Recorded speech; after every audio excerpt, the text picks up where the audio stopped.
Hello everyone, and welcome to part 4 of why I hate the CGI series. So in my last video, I talked about calling all engines all the way up to the CGI era of Sharon Miller.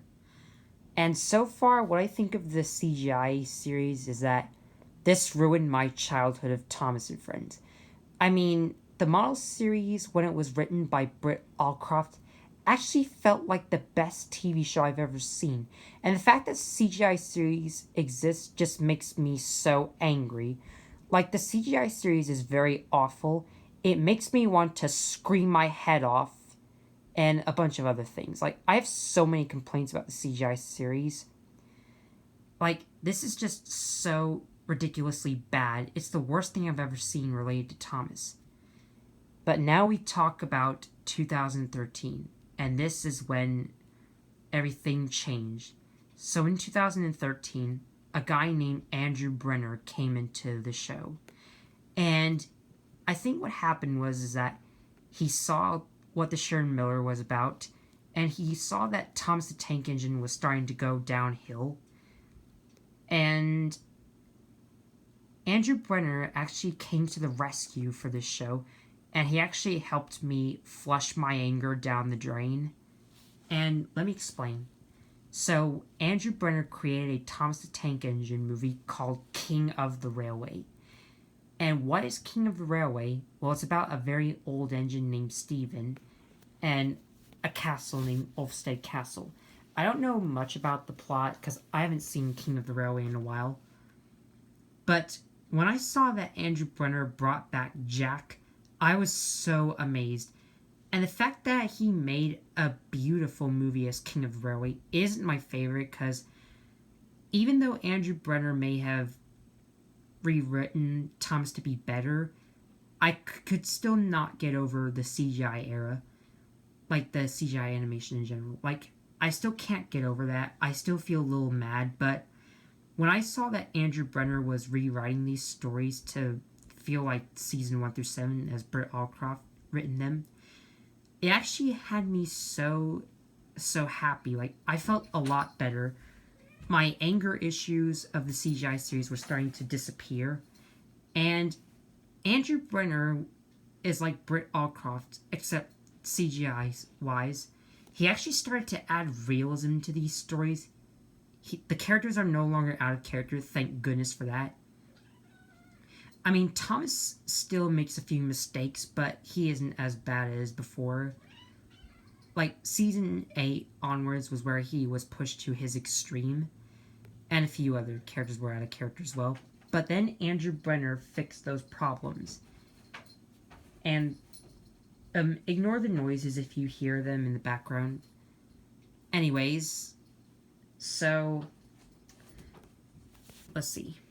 Starting from season 16, in season 17, that's where things changed.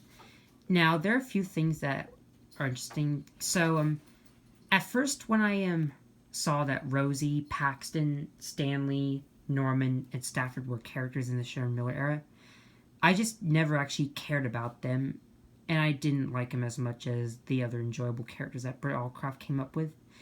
But when Andrew Brenner took them into his era, I just decided to accept them for who they are. And now that I think about it, Rosie's quite a cute character. Charlie and Norman are just recolors of Billy and Dennis, who only appeared in one episode for some weird reason. And a lot of other things. And he also made another movie called Tale of the Brave that isn't as cool in my opinion. I mean, King of the Railway was very interesting, but it's not my favorite. And we'll get to more soon. So, when I heard about Andrew Brenner rewriting these stories, then I was so happy. Like, I give a big credit to Andrew Brenner for making the CGI series better than Sharon Miller's work. But I have never actually seen all of the Andrew Brenner episodes, and the reason being is because I wasn't still used to the CGI animation. Like, I still hated the animation, although I did still like the narration, the plots, the characters. And then in 2015, the animation was changed from a company named Arc Productions, And we even got some new voice actors for the characters. And Andrew Brenner's first work from the ARC Productions era was The Adventure Begins. And this is actually my third favorite movie, my first being Thomas the Magic Railroad. The reason why it's my third favorite movie is because I actually like another movie from Andrew Brenner, but we'll come to that soon. Alright, so this movie was like basically season 1, which was a reference.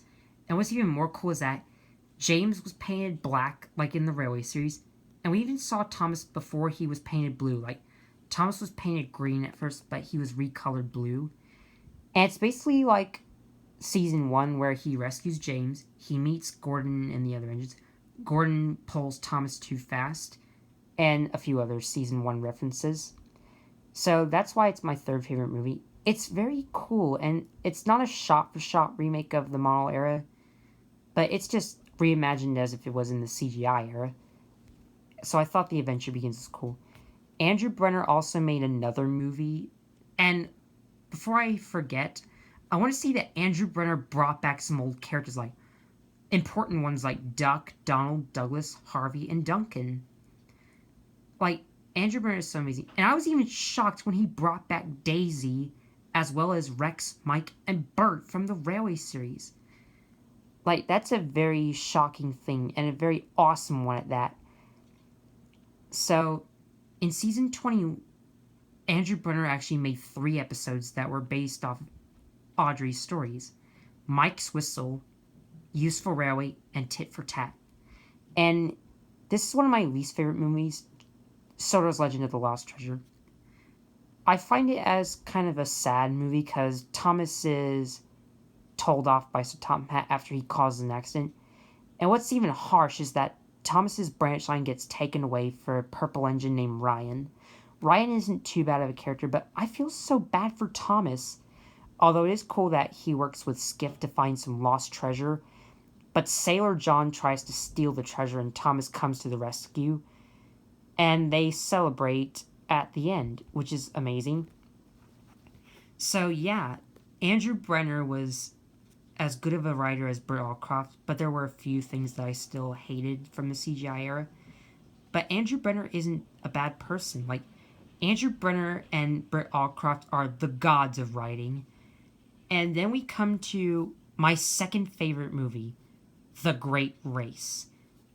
What do I love about The Great Race? Well, the songs are very catchy. Streamlining and Six Small Wheels are my favorite songs. And what's cool is that Andrew Brenner brought in the Flying Scotsman. Now, Flying Scotsman's CGI appearance is kind of weird. The reason why I say that is because he actually is painted dark green and he has smoke deflectors.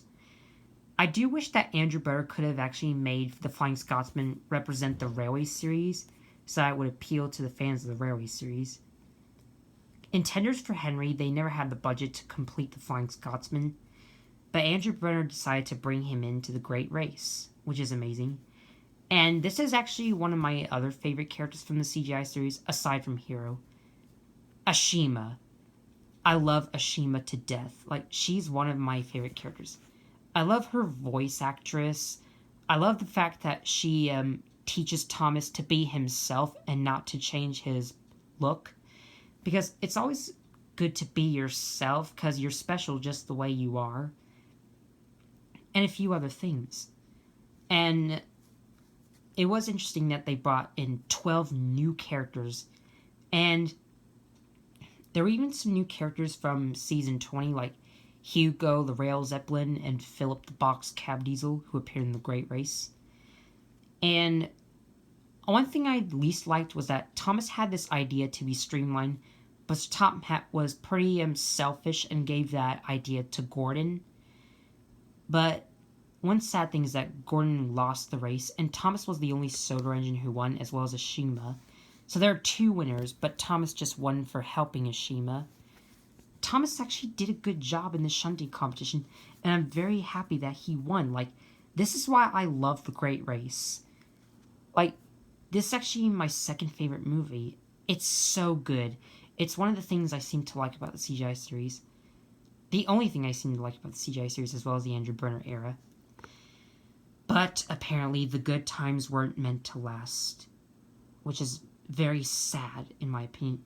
And this was another thing that made me very, very, very upset and angry. And it made me scream my head off all over again. But we'll get to that in part 5. So stay tuned. And what were your thoughts in this part? Tell me so in the comments below. And did you like my opinions here? And what do you think of the Andrew Brenner era as well as the movies he made? Tell me in the comments section.